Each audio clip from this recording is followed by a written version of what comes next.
Hey everyone! Today we are continuing our budget guides for the World of Visions, Xenogears, and yeah, it's Deus time, or Deus, as the Latin pronunciation is. It's a 29k damage boss, or points damage boss, meaning we have to deal 2.06 roughly billion damage. And this is the team we'll be using. We need 2 DPS nowadays, and or for these last 3 bosses that we're looking at, where the damage score goes up to 29k. So I am using still Tidus as obvious, and I included Machina. Now this is always with the asterisk. If you don't have the EX levels on both of these units, say Machina is only EX+2, Tidus is only EX+2, you can always offset this with more STMRs, better gearing in general. I'm using a rather low-ish amount of STMRs. There are quite a few included this time around. But those are fairly old STMRs. It's no premium units STMRs. So keep that in mind. It's pretty much the usual. The EX level of your doesn't really matter. Whether you LB on turn 1 or turn 2, up to you, depends on your EX level. Just make sure she is EX+1 because you need her Brave Shift. But if you were playing during the Final Fantasy VII remake event, you should have her for free at EX+2. But always the reminder, you need her LB leveled such that you get her LB maxed out on turn 1 if she's at EX+2. As you can see, she has no gear whatsoever. Next up, Jessie, our passive provoke evasion tank. As always, make sure she has 100% element resistance to everything. Now, due to the Esper she's on, she has less earth resistance, but let's take away the Esper and we are at 100% or better to everything, which pretty much nullifies all elemental damage throughout all stages. So the gear hasn't changed. Jadeite necklace plus, I've been asked where I got this from. This was an event item from, I think, the Chow event. This should have been in. Not quite sure though, I haven't checked, but it should have been during the Chow event. Other than that, full passive provoke evasion. If you are lacking Lock's Dagger, for example, I left out a inferior slot open to use, so you can substitute any evasion if you don't have Lock's Dagger, but it's super old, so you should have it by now. And 110, so there is still some leeway if you don't have it, because that one is a 30% one. It's pretty good. Okay, so that's her gear. Xon, the usual, just 2 daggers equipped. Good. Next up, Regina has no gear. Now Regina, if you want to utilize her even more, you could give her Blue Wave, for example. I'm not doing this. I'm confident in being able to chain this properly. And then we've got Machina. Machina is an SLB unit. We're using Turfing as his main weapon. Just make sure it is always two-handed. Now, if you want to be, or if you're trying to be smart and want to go for, say, a demon weapon, please make sure that you actually use two-handed weapons, because Dark Steel Destroyer is a two-handed weapon. Do not pick Dark Steel Destroyer. It may look like it's two-handed, but it's not. The same applies to the Eiger Blade. While it has demon lore on it, which is rather nice, it is a one-handed weapon. You don't want to use any of them. You also want to avoid this one, the Gaia Blade, as it is super low attack. So turfing it is. If you're just looking for more DPS in general, you could always use a higher attack weapon. Turfing has the upside of being super high variance. I like that personally, so that's why I'm using it on Machina. This is the gear. If you don't have the Magistite, Celestite, Regalia of Will, just pick the highest attack robe or anything chest piece slot that you have full. As you can already see, the Manly Mantle is on Tidus, so there aren't that many great options. However, if you do want to include STMRs, For demons, for example, there is the Black Garb from Trials of Mana, which is demon killer for everyone basically, but I don't want to include a time limited item here just for the sake of it, because I feel like time limited items on budget guides are kind of iffy if they aren't included in the current event. And for Machina, we've got Storm Bunny Jacket. It's a good substitute if you're lacking the killers, or if you're lacking the Slashhead Regalia of Will. That's another good option. So as you can see, I am also forcing through double hand on Machina, meaning we have to kind of get him to 400% through double hand. One way to do this is via Tifa's Gloves, which is 50% through double hand. Stormkickers just here for some LB damage. We then use the Mightiest, Master of Fate, Dark Knight's Knowledge, so Cloud's STMR, but Cloud was the very first Near Vision. I am actually assuming that every one of you has Cloud by this time. And I'm using Valued Memories. It's just too good to pass up on it. Valued Memories, if you haven't gotten it yet, I highly suggest that you get this from your UOC tickets. Really spend those 18 tickets plus one STMR Moogle. You'll be golden. Trust me, you will always find ways to use this. And for vision card, I am using the Type 0 vision card. If you don't have it, I mean, just pick any other 25 LB materia that also has some attack percentage on it. It's going to be fine. And one way to do this is using the same vision card as Tidus uses. Tidus uses A Love for All Time, which is the Final Fantasy VI vision card. It's fine too. Same values basically. It has 50% attack magic, 25 LB. So that's great.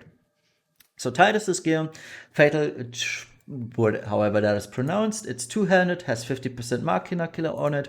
It's the STMR of Cleome. I think that's a fair assumption at this point. She's an NBA unit after all. Masker for sure, so a lot of free gear here. But he is using two STMRs as well. Valued Memories, for the abilities that is. Valued Memories and Crucifying Coercion. Again, rather old and wildly available STMRs at this point. So he's sitting at decent LB damage. He's got 250 Machina, 200 Demon, maxed out LB. I forgot to show this for Machina, so let's show this as well. 245 LB damage, 250 Machina, 175 Demon. And yeah, if you want to up the ante a bit, you could use, instead of Storm Kickers here, you could go for Yuna's Necklace, for example. That's a high LB damage boost. It's a decent one. If you got it, use that one instead, obviously. All right, that's the team. Let's go. And the action order doesn't really differ much if you are Tidus and Machina, or Machina, I should say, are EX+2. You just wait for one more turn. But all the buffs that we are having here, they're long enough. As you can see, 4 turns on Eris LB. So let's use Eris LB. If your Eris doesn't have LB full for whatever reason, because you forgot to level the LB, you can use her Fire Amp and Imbue on this turn. Alright, so Machina doesn't really have anything to do all that. Well, he should actually use the Fire Apparel. That's the only thing that he should use. Actually, no, he doesn't. Because we're getting the Fire Apparel from Jesse, so he doesn't have anything to do. All he could do is unnecessary. We don't need it. We have better buffs or equal buffs from Eris anyway. So Machina can guard, Tidus can guard. Now Regina is going to cast Anti-Machine Module, which is a 200% Machina killer. Make sure that you have this awakened, that is the important part. Same applies to Anti-Demon Module, it's also 200% physical only, so don't use this on a mage team, won't work. And the last 3 ones are up to you. I'm just going to use whatever. I do want the boss to heal up a bit, so let's use that. Avalanche's Jessie is going to Midgar special 3 times this turn to fill her LB gauge. We want to LB on the next turn with her. We already secured that one. Now Xon is going to Elemental No, he's not going to elemental, he's going to critical on Regina. Last action doesn't matter, so mystical and projected. So that way we got all the buffs on our team and we are pretty much ready to go on turn 3, respectively turn 4 if you are lacking the EX levels. Now, not you now, but Ares is going to use Ardent Prayer now, which imbues the team, amplifies fire by 30%. Rest of the team just guards. There's nothing to do other than for Jesse, who is going to limit on this turn for the 87% breaks and 120% fire in parallel. Boss heals does the light attack, a standard attack, but Jesse doesn't care.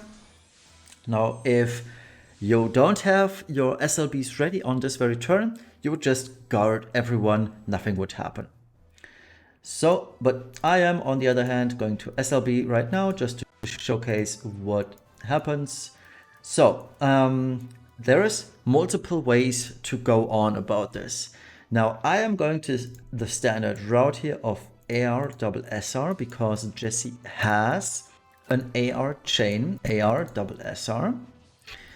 But you could also just go for quadruple bolting strike. The reason is that Machina's SLB is Protectus Bayonet frames. Protectus Bayonet frames, they chain rather well. I don't want to say perfectly because it's sadly not perfect, but they chain rather well with bolt strike. What is super important about this then is that Machina is on a lower slot in these here than all of the bolting strike chainers. This assures that the chain won't break. So Ares would be in slot 1, Jesse is slot 2, Mastermind Zone is slot 3, Regina is slot 4, Machina is slot 5. With that in mind, you could use a blue wave on all 4 of those, which means you need 4 blue waves. And you would then be able to check this up perfectly. However, keep in mind, using blue wave means you're attacking the boss on the wrong element. So on the previous turns, you have to make sure to attack the boss a total of 4 times with fire, because you need 6 elemental attacks on the boss for the effective attacks. Scoring part, we're getting 2 here. So star player Tidus and Machina will do 2 attacks with fire. We had Ares do 1, so that's 3, because Ares attack Brave Shifted LB is a fire magic attack, so that counts as 1. So you need 3 more. However you do this is up to you, but you need a couple more. Now Jessie would count as 4 if you do it after she gets imbued, but you still need 2 more. So keep that in mind. But if you're going for turn 4, that's not an issue. Anyway, we are ready. Let's stop talking. Let's do some damage. So we'll start this off with Ares.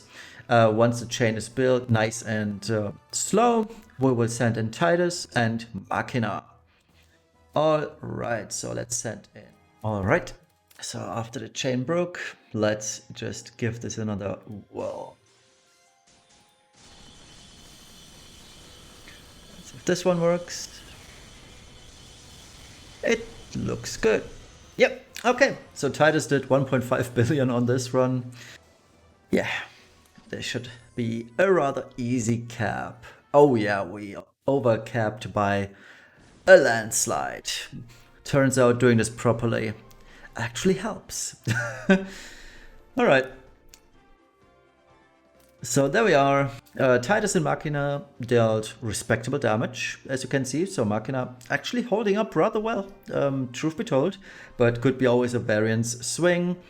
So even if you're lacking some STMRs, there's a lot of leeway, as you've seen. But yeah, looks good. So I hope this one helped you guys, and best of luck to your attempts. See you for the next one. Bye bye.